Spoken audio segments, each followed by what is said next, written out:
کی باتیں آؤ کہ کریں ان لب رخسار کی باتیں سرکار نحمده ونصلي ونسلم على رسوله النبي الكريم اما بعد فاعوذ بالله من الشيطان اللعين الرجيم بسم الله السميع العليم بسم الله الرحمن الرحيم اللهم صل على من ختمت به الرسالة وأيدته بالنصر والكوثر والشفاعة وعلى آله وصحبه وبارك وسلم۔ انتہائی لائق احترام ناظرین و ناظرات، متوجہین متوجہات، ملائکہ صالحین، ارواح طیبات، السلام علیکم ورحمۃ اللہ وبرکاتہ۔ ناظرین کرام، پروگرام سرکار کی باتوں میں آپ سبھی کو خوش آمدید کہتا ہوں۔ اس پروگرام میں ہم سنتے ہیں سرکار علیہ الصلوۃ والسلام کی پیاری پیاری باتیں، اور ہم نے کتاب کا انتخاب کیا ہے حدیث رسول کی رشد و ہدایت، جو کہ ادارہ رشد و ہدایت کی شائع کردہ انمول کتاب ہے۔ ناظرین کرام، 9 احادیث اس کتاب سے ہم اب تک سن چکے ہیں، اور آج 10ویں حدیث تیسرے خلیفہ جناب سیدنا عثمان غنی رضی اللہ عنہ سے مروی ہے۔ آج ہم اسے سنیں گے۔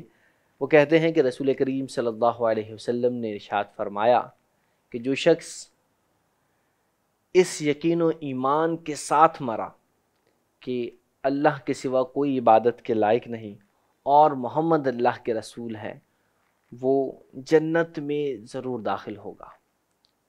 ناظرین کرام، ذرا غور فرمائیے، حدیث مبارکہ سے معلوم ہوتا ہے کہ جس شخص نے ایمان کا اقرار کر لیا، اللہ کے ایک ہونے اور نبی کریم صلی اللہ علیہ وسلم کے آخری نبی ہونے کی گواہی دے دی، وہ ضرور بضرور جنت میں داخل ہوگا، چاہے مرنے سے پہلے اس نے صرف کلمہ کہا اور کلمہ کہنے کے بعد وہ شخص مر گیا، اس نے بظاہر کوئی نیک اعمال نہیں کیے، لیکن پھر بھی وہ جنت میں داخل ہوگا۔ یاد رکھیے کہ جہنم اللہ نے مسلمان کے لیے بنائی نہیں ہے، لیکن ہاں اگر وہ اس میں کودنا چاہے گا تو اسے منع بھی نہیں کیا جائے گا۔ اللہ نے تو جنت مسلمان کے لیے بنائی ہے، جنت کی نعمتیں، جنت کے تمام محلات، جنت کی آرائش، جنت کے آرام اللہ نے مسلمان کے لیے بنائے ہیں، اور مسلمان اس میں ضرور بضرور داخل ہوگا۔ جس نے ایمان کا اقرار دنیا میں کیا اور اسی ایمان کے اقرار کے ساتھ، اسی یقین کے ساتھ وہ شخص مرا، اس کا انتقال اسی پر ہوا، وہ شخص ضرور بضرور جنت میں داخل ہوگا۔